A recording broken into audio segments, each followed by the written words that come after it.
गोटे पवित्र दिन आज अक्टोबर 2, 2024 आज जो पवित्र दिन में आमर दुई जन महापुरुष आज जन्म नहीं आमर महात्मा गांधी एवं पूर्वतन प्रधानमंत्री लाल बहादुर शास्त्री आज उभयंकर आज जन्मदिन से जन्मदिन अवसर रे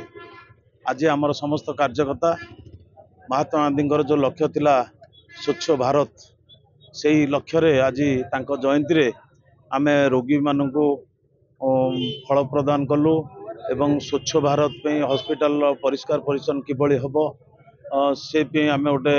जनसचेतना आमे आज गोटे स्वच्छ भारत अभियान आरंभ करिचु एवं आमर जिते कार्यकर्ता अछंती नियाली निर्वाचन मंडल रे समस्ते समस्त पंचायत रे यही स्वच्छ भारत अभियान रे समस्ते आज सामिल होइछंती। महात्मा गांधी जो लक्ष्य थिला जे गाँव विकास हेले देशर विकास हम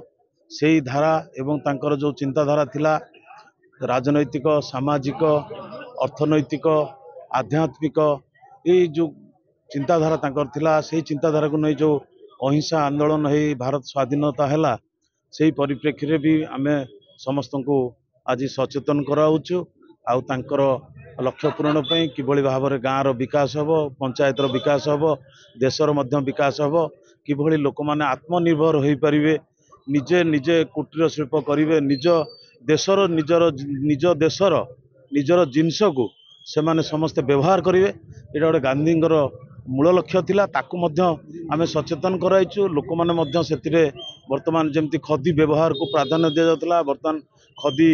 व्यवहार बहुल परिमाण रे किभली हबो लोक माने कुटीर शिल्प माध्यम रे भारत वर्ष किमती माने आगु को बढ़िबो सेति मध्य कार्यक्रम मान होची आज मध्य से परिप्रेक्षी रे आज ये कार्यक्रम आरंभ होइछ।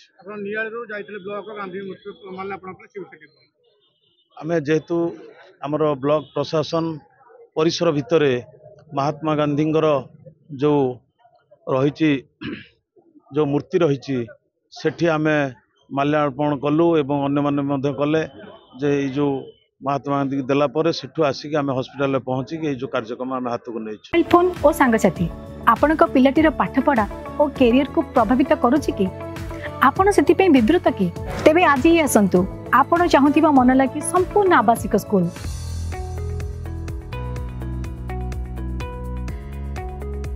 TSC गुरुकुल गोठपाटण भुवनेश्वर।